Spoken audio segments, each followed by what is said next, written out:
ইরানকে কোণঠাসা করতে যুক্তরাষ্ট্রের উপর চাপ অব্যাহত রেখেছে ইসরায়েল। ইরানের ক্ষেপণাস্ত্র কর্মসূচিকে হুমকি মনে করছে ইসরায়েল ও তার মার্কিন মিত্ররা।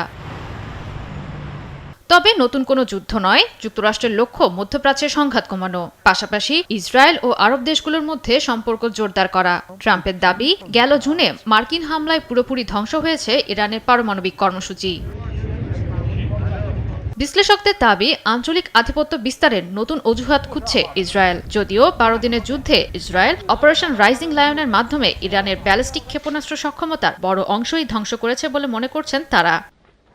ইরানের ক্ষেপণাস্ত্র কর্মসূচিকে নতুন হুমকি হিসেবে তুলে ধরছে ইসরায়েল। অবশেষে কি সবুজ সংকেত দিয়েই দিলেন ইরানের সর্বোচ্চ ধর্মীয় নেতা আয়াতুল্লাহ আলী খামেনি? ইরান কি সত্যি পারমাণবিক ওয়ারহেড তৈরি করতে যাচ্ছে? কারণ পশ্চিমা একটি গবেষণা সংস্থা দাবি করেছে যে পারমাণবিক অস্ত্রের ওয়ারহেড তৈরির জন্য নকশা বানানোর অনুমোদন দিয়েছেন খামেনি। তাহলে কি তেহরান এবার আরো শক্তিশালী হচ্ছে? ইরান সফল হলে তখন কি হবে ইসরায়েলের? সাম্প্রতিক সময়ে ইরানের আণবিক শক্তি সংস্থার মুখপাত্র বেহরুজ কামালভান্দি জানিয়েছেন সবচেয়ে চাঞ্চল্যকর তথ্য। তার দাবি, পারমাণবিক বোমা তৈরি করা সবচেয়ে সহজ কাজ, কারণ এর জন্য জ্বালানি নিয়ন্ত্রণের প্রয়োজন হয় না, যা পারমাণবিক বিদ্যুৎ কেন্দ্র তৈরির চেয়েও সহজ। চিরশত্রু ইসরায়েলের গোপন তথ্য হাতিয়ে নিতে নতুন কৌশল অবলম্বন করেছে ইরান। বিভিন্ন সূত্রের দাবি, ইরান ইসরায়েলের ভেতরে থাকা অসাধু ও আর্থিকভাবে দুর্বল কিছু নাগরিককে টার্গেট করছে। প্রথমে এসব ইসরায়েলের সঙ্গে কৌশলে যোগাযোগ করে ধীরে ধীরে সখ্য গড়ে তোলেন ইরানি কর্মকর্তারা বা তাদের এজেন্টরা। পরে মোটা অঙ্কের অর্থ ও নানা সুযোগ সুবিধার প্রলোভন দেখিয়ে তাদের কাছ থেকে সংবেদনশীল ও নিরাপত্তা সংক্রান্ত তথ্য সংগ্রহ করা হয়। অভিযোগ রয়েছে, ছবি তোলা, অবস্থান জানানো কিংবা গুরুত্বপূর্ণ ব্যক্তিত্বের বিষয়ে তথ্য দেওয়ার মতো কাজেও ইসরায়েলের এসব অসাধু নাগরিকদের ব্যবহার করছে ইরান। ইরানের কাছে এভাবে গোপন তথ্য চলে যাওয়ায় দখলদার ইসরায়েলের অভ্যন্তরীণ নিরাপত্তা নিয়ে নতুন উদ্বেগ তৈরি হয়েছে বলে নিউ ইয়র্কের উঁচু কাচের ভবনে আলো ঝলমলে এক সভাকক্ষ।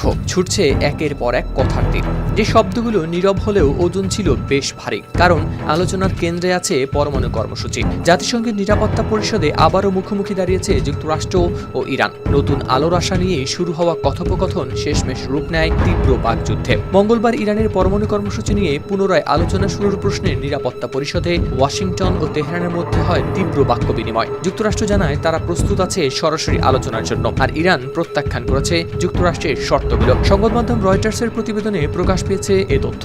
ইরান জানিয়েছে তাদের প্রকৃত মিসাইল শক্তি এখনো পুরোপুরি প্রকাশই পায়নি। শত্রু মোকাবেলায় দেশটি সম্পূর্ণ প্রস্তুত থাকলেও এখন পর্যন্ত কেবল সীমিত সক্ষমতাই ব্যবহার করা হয়েছে বলে দাবি করেছে তেহরান। ইরানের সশস্ত্র বাহিনীর জেনারেল স্টাফের সাংস্কৃতিক ও সফট ওয়ারফেয়ার বিষয়ক উপপ্রধান এবং জ্যেষ্ঠ মুখপাত্র ব্রিগেডিয়ার জেনারেল আবুল ফজল শেখারজি বলেছেন, যুক্তরাষ্ট্রের তৈরি বিশ্বের অন্যতম আধুনিক আকাশ প্রতিরক্ষা ব্যবস্থা থার্ডও ইরান মিসাইল প্রতিহত করতে ব্যর্থ হয়েছে। সম্প্রতি তেহরানের শরীফ প্রযুক্তি বিশ্ববিদ্যালয়ে ইরান কি যুক্তরাষ্ট্রের মালিকানাধীন তেলের ট্যাঙ্কার জব্দ করেছে? ক্যারিবিয়ানে শক্তি প্রদর্শন করছেন ডোনাল্ড ট্রাম্প। ঠিক সেই সময়েই বৈশ্বিক তেলের রুটে আঘাত হেনেছে ইরান। তেল নিষেধাজ্ঞা, নৌশক্তি। ইরান কেন আবার তেল ট্যাঙ্কার আটক করলো? এর পেছনে লুকিয়ে আছে কোনো বড় খেলা। পারস্য উপসাগরে ইরান একটি তেলবাহী জাহাজ আটক করেছে। ইরানের দাবি, এই জাহাজে ছিল 40 লাখ লিটার অবৈধ জ্বালানি, যা চোরাই পথে দেশের বাইরে নেওয়া হচ্ছিল। এই ঘটনাটি শুনতে সাধারণ মনে হলেও বাস্তবে এটি বিশ্ব রাজনীতির একটি বড় সংকেত। ঠিক কি ঘটেছে? ইরানের Islamic revolutionary guard corps IRGC জানায়, জাহাজটি ইরানের জলসীমা ছাড়ার সময় তারা অভিযান চালায়। সর্বোচ্চ ধর্মীয় নেতা আয়াতুল্লাহ আলী খামেনি কি সত্যি সবুজ সংকেত দিয়েছেন কম্প্যাক্ট পারমাণবিক ওয়ারহেড তৈরি করার জন্য? এই প্রশ্নই এখন ঘুরপাক খাচ্ছে আন্তর্জাতিক কূটনৈতিক অঙ্গন থেকে শুরু করে মধ্যপ্রাচ্যের নিরাপত্তা বিশ্লেষকদের আলোচনায়। পশ্চিমা একটি গবেষণা সংস্থার দাবি, ইরানের সর্বোচ্চ ধর্মীয় নেতা আয়াতুল্লাহ আলী খামেনি পারমাণবিক অস্ত্রের জন্য কম্প্যাক্ট ওয়ারহেডের নকশা তৈরির অনুমোদন দিয়েছেন। যদি এই দাবি সত্যি হয়, তাহলে ইরানের পারমাণবিক কর্মসূচি নতুন ও আরও বিপজ্জনক এক ধাপে প্রবেশ করেছে বলে মনে করছেন বিশ্লেষকরা। এরই মধ্যে ইরানের আণবিক শক্তি সংস্থার মুখপাত্র বেহুরভাবে এগিয়ে গেল সর্বোচ্চ ধর্মীয় নেতা আয়াতুল্লাহ আলী খামেনি সত্যিই সবুজ সংকেত দিয়েছেন কম্প্যাক্ট পারমাণবিক ওয়ারহেড তৈরি করার জন্য। এই প্রশ্নই এখন ঘুরপাক খাচ্ছে আন্তর্জাতিক কূটনৈতিক অঙ্গন থেকে শুরু করে মধ্যপ্রাচ্যের নিরাপত্তা বিশ্লেষকদের আলোচনায়। পশ্চিমা একটি গবেষণা সংস্থার দাবি, ইরানের সর্বোচ্চ ধর্মীয় নেতা আয়াতুল্লাহ আলী খামেনি পারমাণবিক অস্ত্রের জন্য কম্প্যাক্ট ওয়ারহেডের নকশা তৈরির অনুমোদন দিয়েছেন। যদি এই দাবি সত্যি হয়, তাহলে ইরানের পারমাণবিক কর্মসূচি নতুন ও আরও বিপজ্জনক এক ধাপে প্রবেশ করেছে বলে মনে করছেন বিশ্লেষকরা। লোহিত সাগরের তীরে নতুন এক রাষ্ট্রের উদয় নিয়ে বিশ্ব রাজনীতিতে শুরু হয়েছে তুমুল হট্টগোল। দীর্ঘ ৩ দশকের প্রতীক্ষা কি তবে শেষ হতে চলেছে? একদিকে যখন স্বীকৃতির উৎসবে ভাসছে একটি ভূখণ্ড, অন্যদিকে তখন হুঙ্কার দিচ্ছে প্রতিবেশী ও প্রভাবশালী এক শক্তি। কোনো এক অঞ্চলের সার্বভৌমত্ব স্বীকার করা না দেয়া নিয়ে এভাবেই বর্তমানে দ্বিধা বিভক্ত হয়ে পড়েছে মধ্যপ্রাচ্য ও আফ্রিকা। এই উত্তেজনার কেন্দ্রে রয়েছে সোমালিল্যান্ড।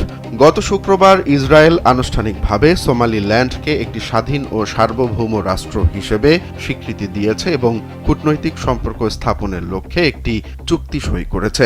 আফ্রিকার স্বঘোষিত সোমালিল্যান্ডকে স্বাধীন রাষ্ট্র হিসেবে আনুষ্ঠানিকভাবে স্বীকৃতি দিয়েছে ইসরায়েল। এর ফলে আন্তর্জাতিক কূটনৈতিক অঙ্গনে শক্তি বাড়ানোর আশা করছে সোমালিল্যান্ড। শুক্রবার সোমালিল্যান্ডকে স্বাধীন ও সার্বভৌম দেশ হিসেবে স্বীকৃতি দেয় ইসরায়েলের প্রধানমন্ত্রী বেনিয়ামিন নেতানিয়াহু। তাদের সঙ্গে কৃষি, স্বাস্থ্য, প্রযুক্তি ও অর্থনীতিতে সহায়তায় আগ্রহ প্রকাশ করেন। সেই সঙ্গে সোমালিল্যান্ডের প্রেসিডেন্ট আব্দুর রহমান মোহাম্মদ আবদুল্লাহিকে ইসরায়েলে ভ্রমণের আমন্ত্রণ জানান তিনি। এমন স্বীকৃতিতে সোমালিল্যান্ডের প্রেসিডেন্ট নিজেকে সবচেয়ে সুখী ব্যক্তি হিসেবে আখ্যায়িত করেন। সোমালিল্যান্ড একটি সার্বভৌম এবং স্বাধীন রাষ্ট্র হিসেবে তার প্রথম আনুষ্ঠানিক দক্ষিণাঞ্চলীয় হাদমারাউতে বিমান হামলা চালিয়েছে সৌদি আরব। এর একদিন আগে সৌদি আরব ইয়েমেনের বিচ্ছিন্নবাদীদের তাদের সাম্প্রতিক দখলকৃত এলাকা ছেড়ে যাওয়ার আহ্বান জানায়। সেই আহ্বানের পরদিন সৌদি আরবের বিমান থেকে এই হামলার ঘটনা ঘটল।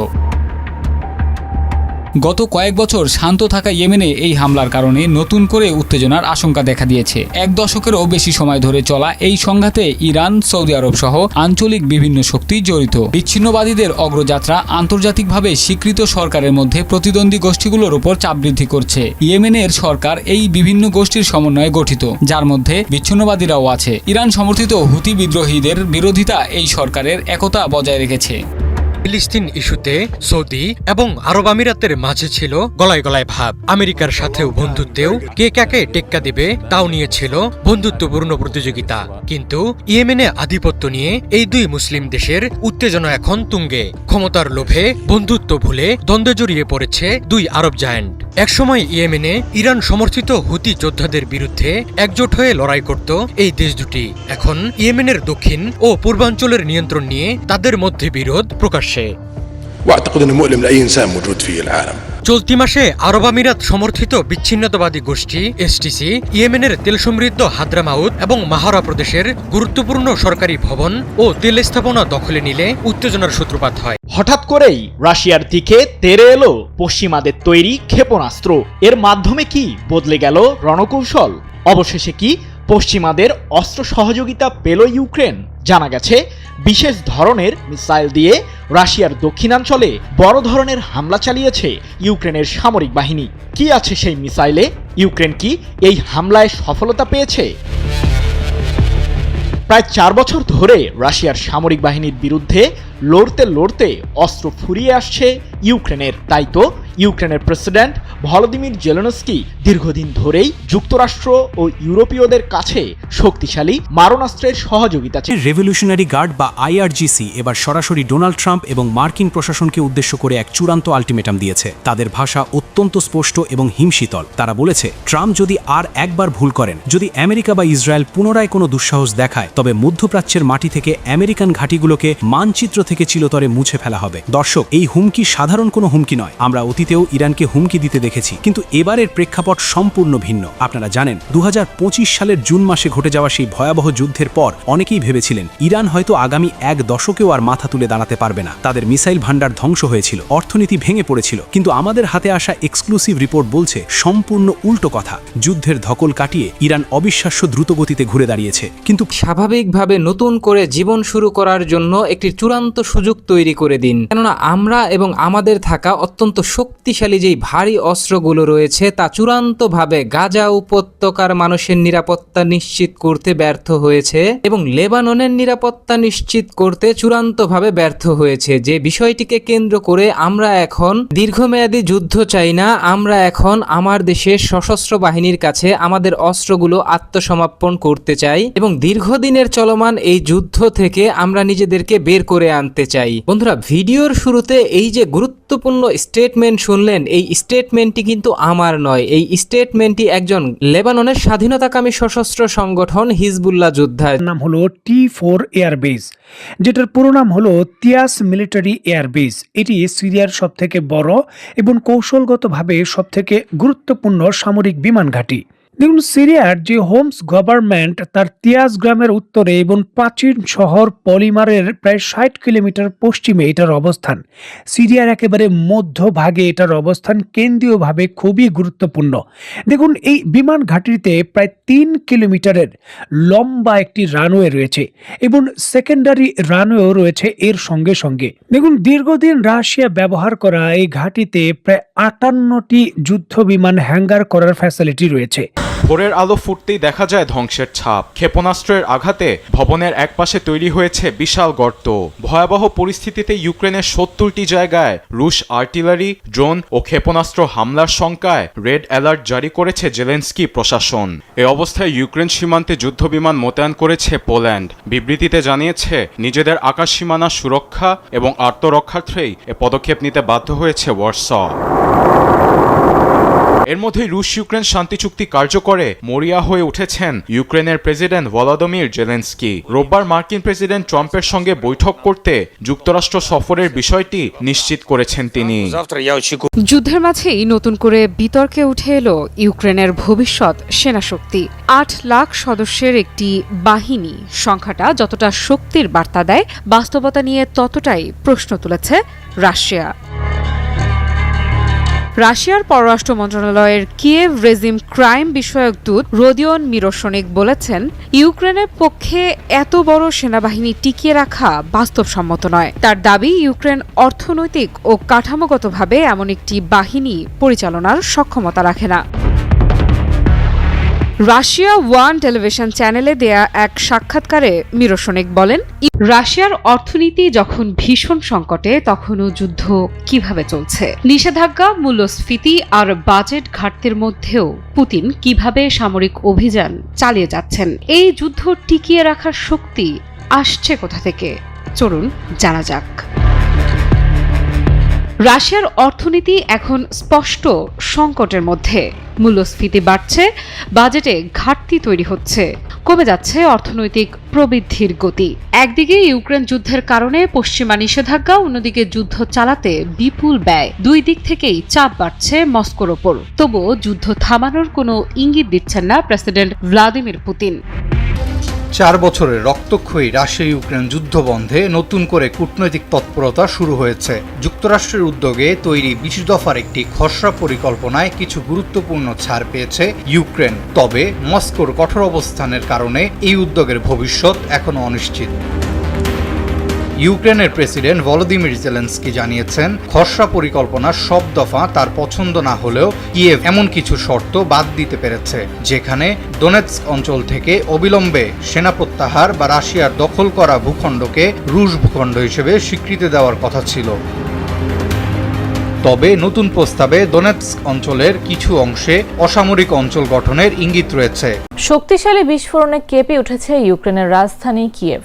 শনিবার ভোরে সেখানে একাধিক বিস্ফোরণের শব্দ শোনা যায়।